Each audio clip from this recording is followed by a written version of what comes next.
Hi, Tony Selzo here with Seamless Innovation, and welcome to the Experience Economy.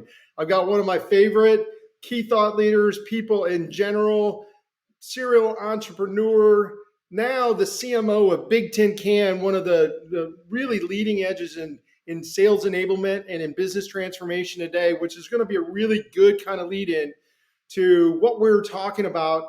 The experience economy is all about how technology is transforming and taking us to an experience economy versus a product and services based economy. And if you don't understand how machine learning or how big data or how all this technology that's out there is transforming your space, then you're going to be run over by the tidal wave and not ride it. As we say that, Rusty, what is the thing that you're seeing the most of? And you're working with some of these big businesses that are actually, using your tools to transform what they do. What is the hardest thing for them to get their mind around? Great question. And so thinking about a lot, right? I work with some of the largest companies on the planet, right? We're talking the biggest of the big, 100 Fortune 500 companies using my software today.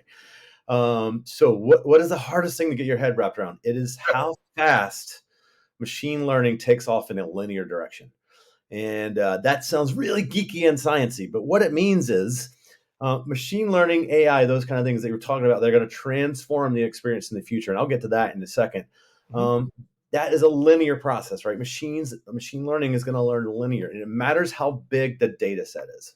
Right? Okay, now the more data you have, the more that data is set up in a way that the machine can actually access it and learn from it, the Hmm. faster it will be.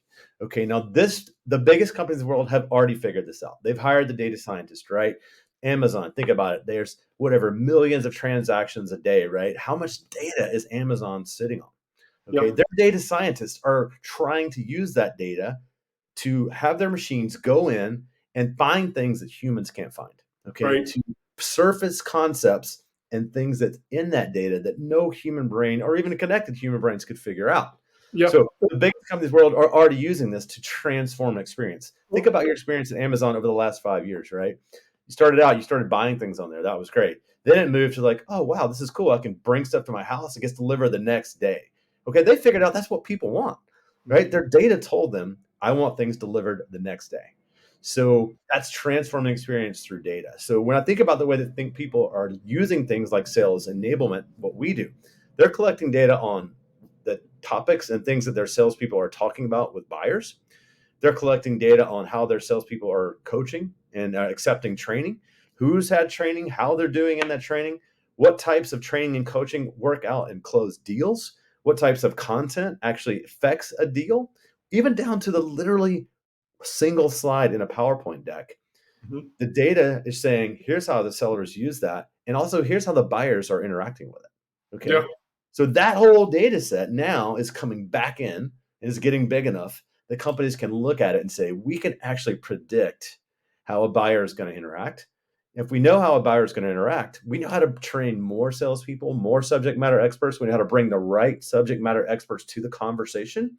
Now we've transformed the buying experience. That's where Well, it's going. and what's so prevalent about understanding that? I think it's a million transactions before a machine actually starts to learn, right? Sure. So, Yeah. so Million, one of million. the things that so blows my mind, and even in big business, and certainly in my market, mid market, Yeah. is that getting to the single source of truth, getting to have all of your data about your customer in one single source of truth, or at least accessible so the machine can learn from that. I mean, we're dealing, like, I remember I was on a conference call with Nordstrom online. This was probably 4 or 5 years ago, Mhm. but they ran Nordstrom online separately from Nordstrom in the stores. Like the POS systems, the client IDs, everything was completely separate.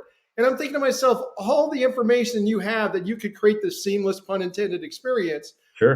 deliver a better value point. No wonder Amazon is lapping the field when it comes Yeah. to this type of stuff, right? It's So just so how yeah. many times do you run into these like just drive yourself nuts, disparate data islands that are in these large organizations? Have they caught up yet, or is it still a problem that you deal with today? It's just the beginning. We've only seen the tip of the iceberg of the problem, right? So we've all heard about big data, right? The last 15 years, it's companies like Splunk and these kind of companies have really made their name on collecting big data. Hmm. But the reality is most of those data sets are siloed. So the machine that needs to learn on that, right? The algorithm, it can only learn in that single data set. Well, the newest thing now is you might have heard of this called a delta lake, right? It's no longer a data lake, it's a delta lake. The delta lake is a way to set a gold standard for your data.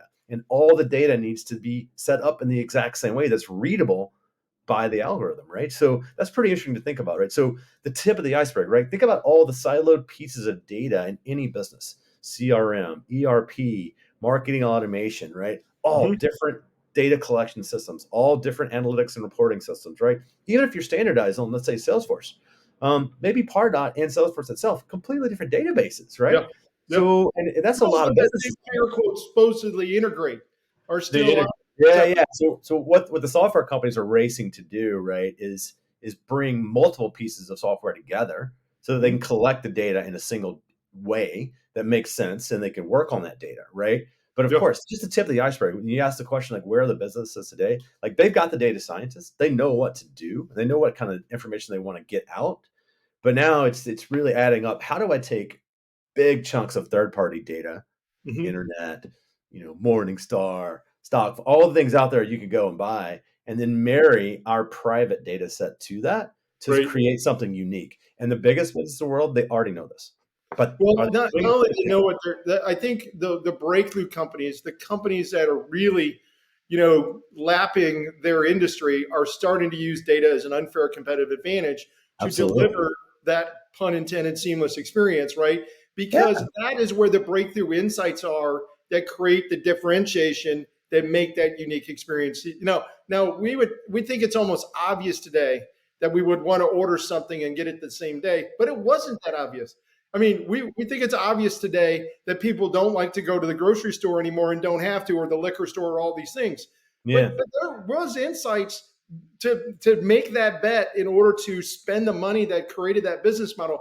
Those were big risks. Those to spend that money to create that venture, that was a big assumption, and there had to be insights and data there, and that's where a lot of those companies found that opportunity to grow and to be that disruptive. They either spun out of a company that was smart enough to do it, or they were willing to invest the capital because of the bet. So Exactly. I think that's one of the things that people don't understand. A lot of times when you see these new businesses and they seem like a pie in the sky play, there's a tremendous amount of data that somebody took from another organization and said, I think there's a bet here.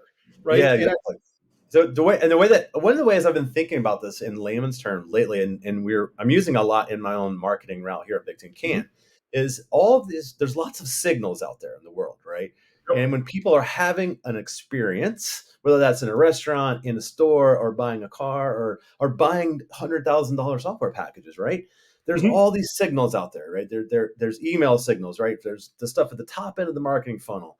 There's buying signals. There's things that I'm doing in my buyer group. There's the way that I actually talk to you and the interactions we have. Each one of those signals needs a sensor. The way that we think of our platform is like a strung together set of sensors. That's those sensors are out there at every point that a buyer and seller could interact. That whole thing is capturing all that data. Once we Mhm. have all that together, now we have this amazing tech enabled experience, right? Yep. But it's not Yep. until there's enough data gathered from all those sensors on that whole highway, right? Think of it like that, that you Yep. really get the most interesting things. And that's the future that I'm kind of excited about being a part of, right? Right. Um, Well, you and I were talking about the restaurant starts that we have in sure. our venture studio, and one of the sensors that I think that has been obvious to the restaurant industry, and I'm going to bastardize how you use sensor, Sure. is the competition. Like, Mhm. look at all these intermediaries like DoorDash and Uber Eats delivering your product and service because they have a better loyalty platform than you do, because they manage the customer experience better than you do. They're taking them out of your stores and Yes. driving and allowing that to be a to-go experience because they don't want to wait. They think your service isn't as good as it used to be, and they think that they're tipping too much, right? Or whatever the food the reason is. But that is such an obvious play to me. And there's a whole industry just asleep at the wheel. How do we get people to illuminate to see some of these things?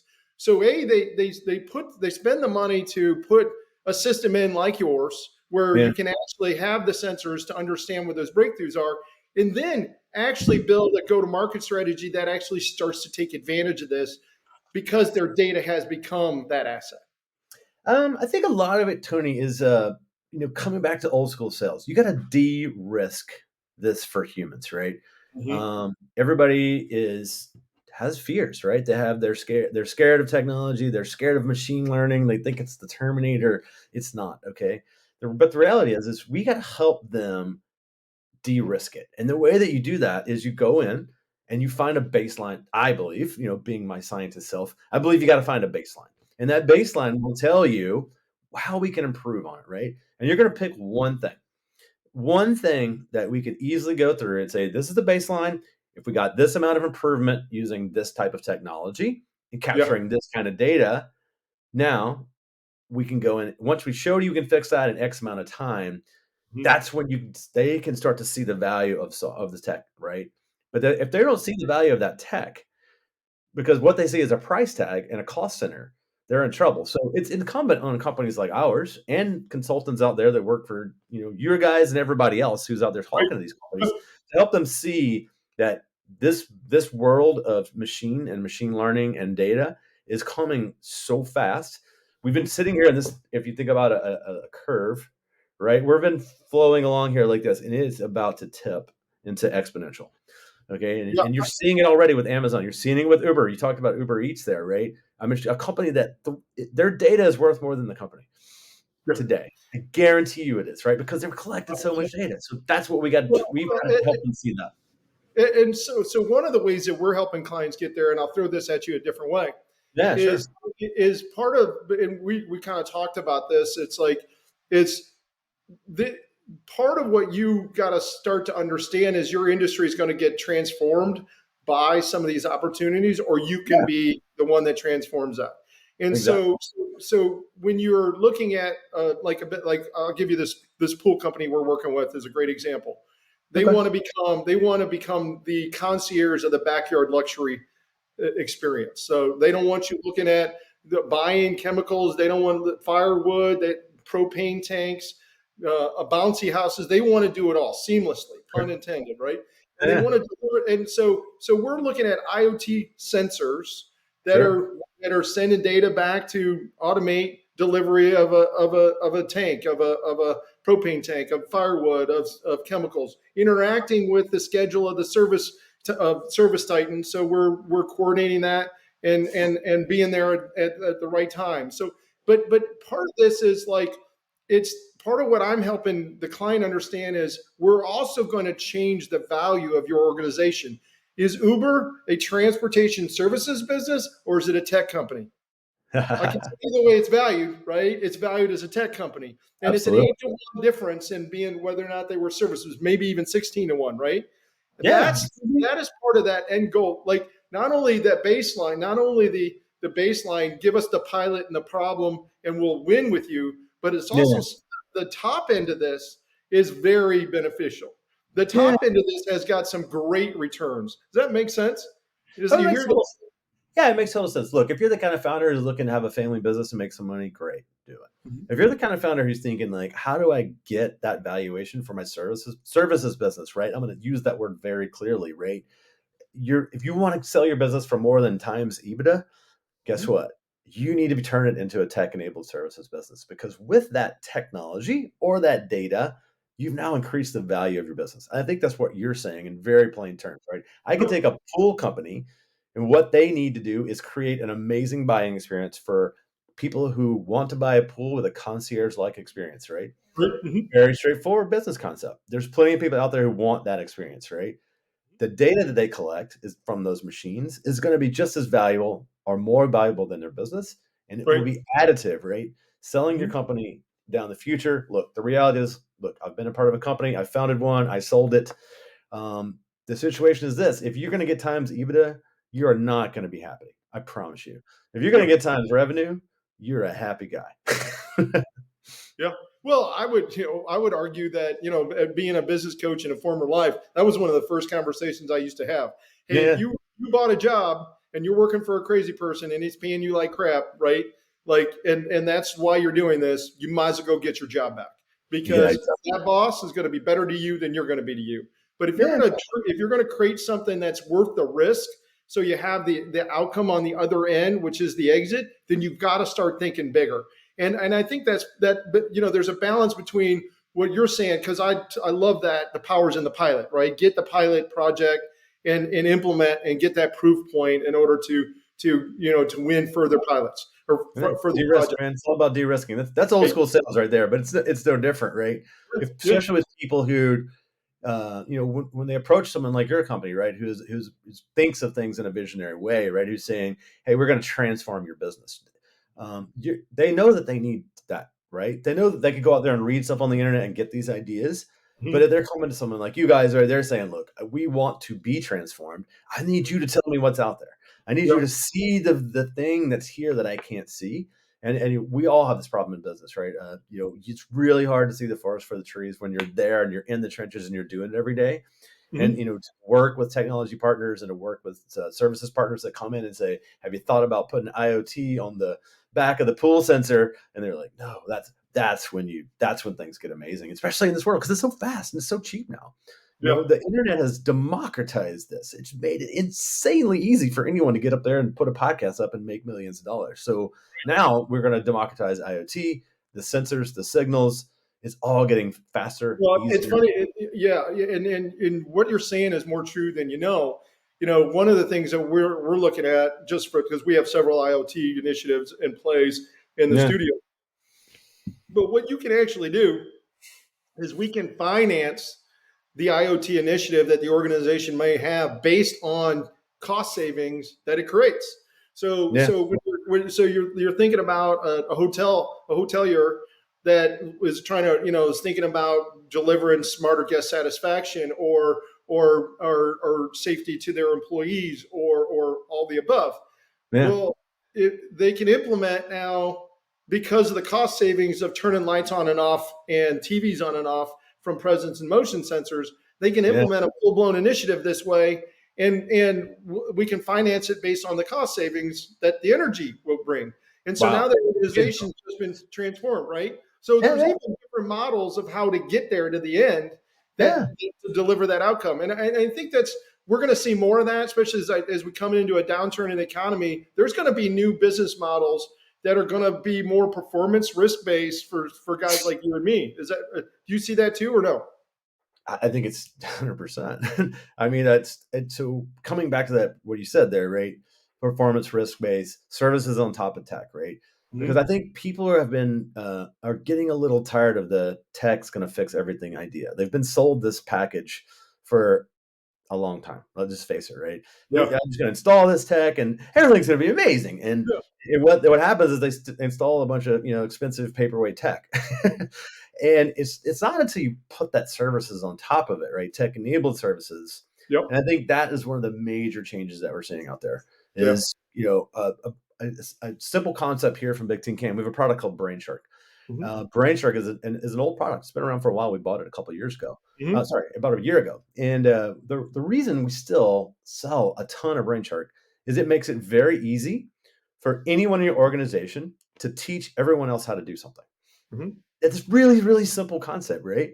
But what we've done is democratize making everyone a teacher. Anybody who's a subject matter expert, upload a PowerPoint, talk over it.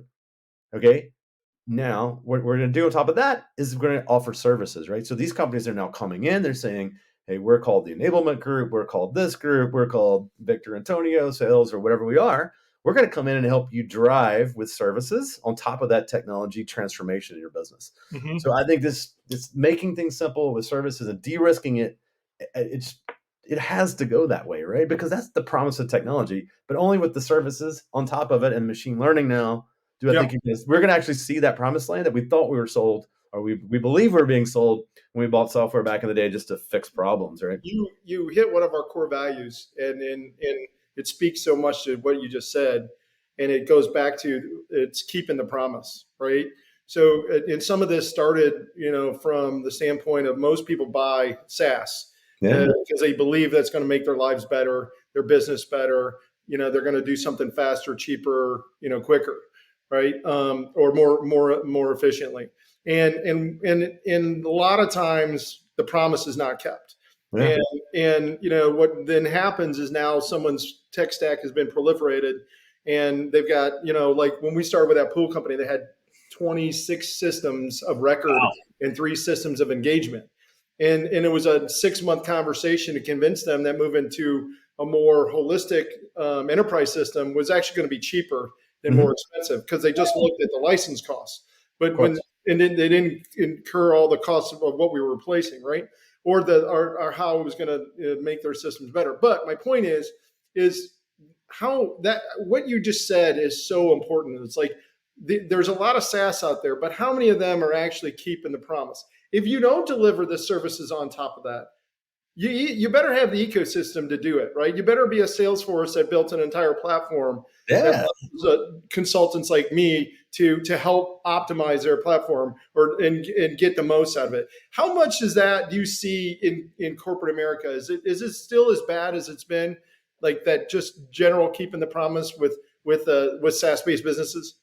I think it's not necessarily bad. It's not the way I would look at it. I think the way that I would look at it is, what worked 12 years ago might not work today because of the changes of technology are so fast. Yeah. But large companies have a very difficult time ripping out things Yeah. that are part of their business processes, right? So Mhm. that's where I see more of a problem, right? So it worked 12 years ago. It solved a problem that was a point solution generally. CRM is a great example, right? Point solution was collect customer data in a place where we can look at it. Really straightforward, right? The problem is now people are using that for so many different things that aren't the original point solution. Yep. So yeah, that doesn't work anymore. But it's still in there. They're still writing a $1 million check to Salesforce every year, which and it that is really really the way that I look at it. So it's not bad. It's just like the original thing it was bought to solve was solved, but now it's like such a huge part of their business process they couldn't possibly rip it out, although they know they have to. Yep. Which gets very so that kind of leads me to what I've been thinking about a lot lately, which is Web3. And I don't think companies have any clue this is coming. We all exist in a world where we love cookies, those little things on the internet that follow us around and tell you that Rusty Bishop visited your website today. As soon as I have a wallet and a digital wallet, and you no longer can cookie me, the whole world has changed. Mhm. So you think about all the systems that are on the way to being either obsolete or have to be completely transformed. The day that the Web3 makes the transition, go look it up. I promise you it's worth your effort, podcast listeners. Mhm. Spend some time thinking about it. The day that you can no longer cookie somebody, look how many of your systems are going to be obsolete. Well, yes, and there's so many opportunities that's going to create for so many new companies. Ooh, I know it's going to be amazing. Because And your tech-enabled services companies you're talking about, right? Because that's and democratization of your data, right? yeah, Like that I like you just me just randomly giving you all my contact info because I want to make it easier to shop on your shopping cart is going to be it's going to go from, hey, I know how valuable I am as a buyer, and, yeah, and if you want me to play, you better pay me to play, and you better put something in it and tell me what I'm worth. Not all customers are created equal to most organizations, and that's going to change, right? Like yeah. it's And they're going to be 100% anonymous. You're going to be advertising to their wallet. right.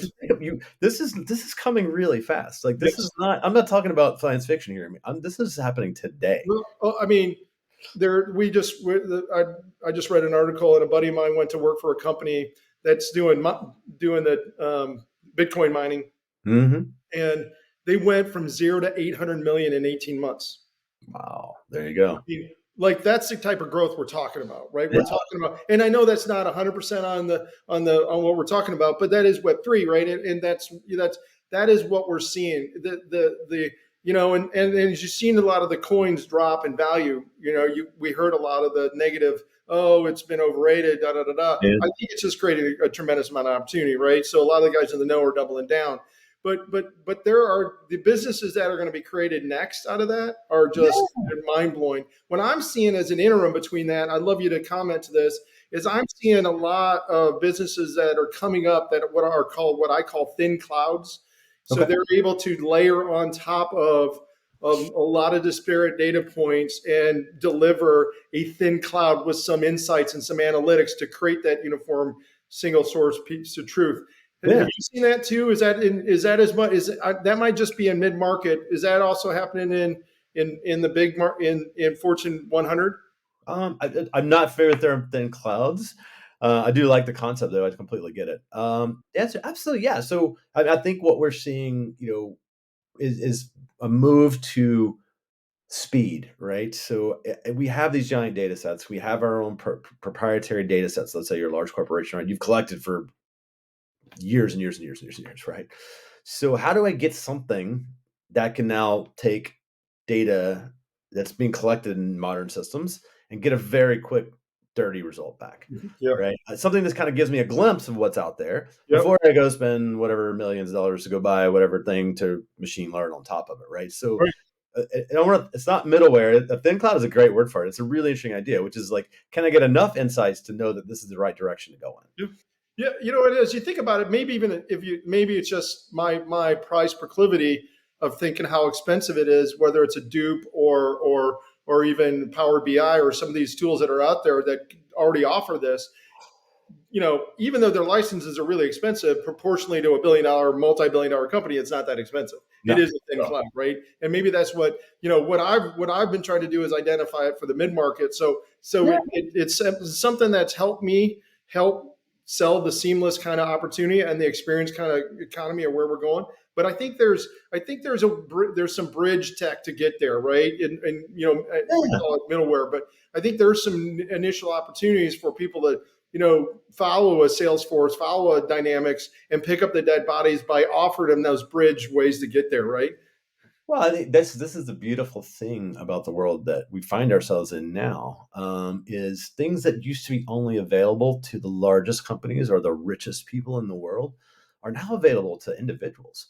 Yeah. I was checking out a company called Valor the other day. I don't know if you've seen them, Mm-mm. Valor.io, I believe it is.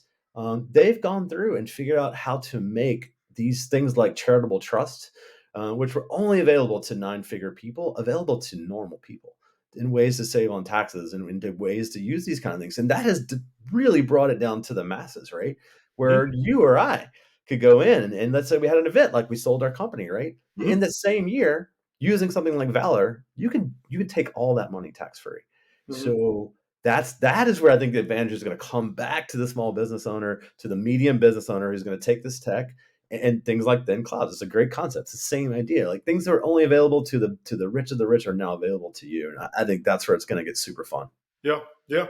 What's the one thing you would tell somebody who's trying to take their business and really evolve it into selling the experience? Where do they? What's the number one, two, and three thing they need to think about?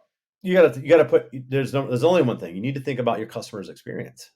We just did a study with the Heinz Group. We interviewed about 300 plus CMOs and VPs of sales from companies, and we asked them about how they think about their customers' experience, and the answer is they don't. It was scary, like really really scary. So like virtually 100% of the people we talked with rated customer experience as the number one thing that helps people buy their products. And then we asked them at the CMOs and the salespeople separately, what is your top focus? And sales customer experience was not in anybody's top focus. Yeah. So they all knew what they need to do, transform the experience for their customers. None of them listed it as their top focus. Yep. And I was just like absolutely mind blown by this, right? So what I would be telling, if I was talking to your viewers, your customers, anybody you're out there talking to, it's to focus on your customer first. Think about the kind of experience that they actually have. Have you actually interviewed your customers after they bought and just said, tell me not how you bought it or why you bought it, but tell me about the experience of buying it. It will make you absolutely cringe. They'll be like, well, I almost didn't buy it because this one time you called me at the golf course and I was super pissed. And then, and you're going to find out about their actual experience and it will absolutely blow your mind. Even the smallest study, call 15 customers that you know and love tomorrow and ask them about the experience they had. Yeah. It's Yeah, awesome. it's It's amazing. absolutely awesome. You're going to love it. Right. I mean, well, I totally agree. I mean, we do, we do jobs to be done innovation when we're starting a new Yeah. client, and it's all about, drawing a circle around your ideal client and then understanding what all the problems they have, what all the jobs that to be done. and then interviewing the clients and saying, hey, if we did these things, would that create a better experience? My Yeah. point is, like you would have thought we invented lightning for the first time, and this is the first time they saw it, because these people are just the clients are the customer's mind is blown. They love that we've actually asked them. The client's mind is blown because they're like, we've never even thought of this. It's like, this is, it's the blinding strike of the obvious, right? The BSO. It's like the blinding flash of the obvious. That's it. It's Yeah, the yeah. yes, and so part of that is the courage to do it, right? I think some of that is like, no news is good news is not an answer. Yeah, yeah. I mean, look, there's the fundamental ways to grow a business have not changed, right? You can go out and get new logos, that's expensive. You can sell to current customers, that's not that expensive. You can make your current customers happy and not leave, that's the cheapest way to grow. So, I mean, it's really not that hard, right? But when you start thinking about the brave new world out there, think of all the ways you can do it now. You can say, hey, customer, here's an anonymous survey. All you gotta do is fill it out. I'll send you an Amazon gift card, and here's 5 questions about the experience you had. And I don't even have to jump on a Zoom to do it with you, right? I mean, you could just send them a gift card. I mean, and that's easy. That's a click of a button. You could set that up in 5 minutes. Yeah, So I think if I had to leave your customers with one thought, it's go talk to your customers. Go talk. Actually, have a conversation. It is amazing what you will learn. yeah. Thanks so much for being on the Experience Economy, buddy. It couldn't have been a better show. Yeah, can't wait to come back on. Talk to you Russell soon, Johnny. Bishop, everybody. Bigtincan, check him out. Thanks. Nice to meet you guys. Cheers.